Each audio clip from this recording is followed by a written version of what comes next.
Trying to figure out why I can't get this fucking Chevy to start.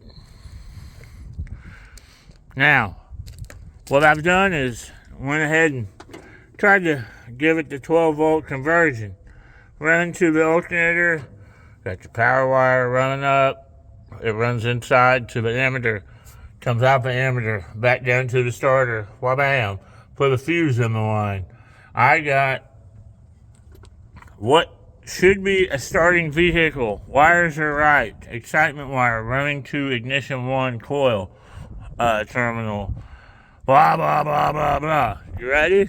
You ready? I gotta figure out where to set this motherfucker. I don't want to lose my...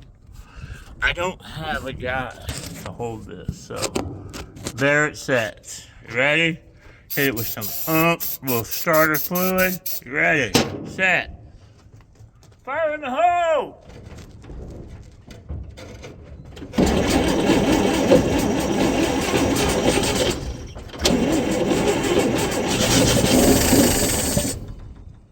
Ha ha! It fired up. It fired up, boys.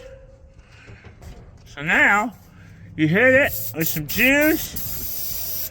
You turn the key on. Key on, right?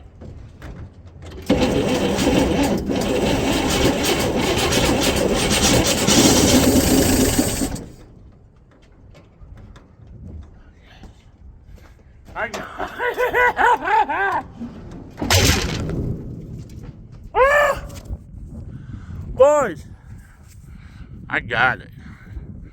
Son of a bitch.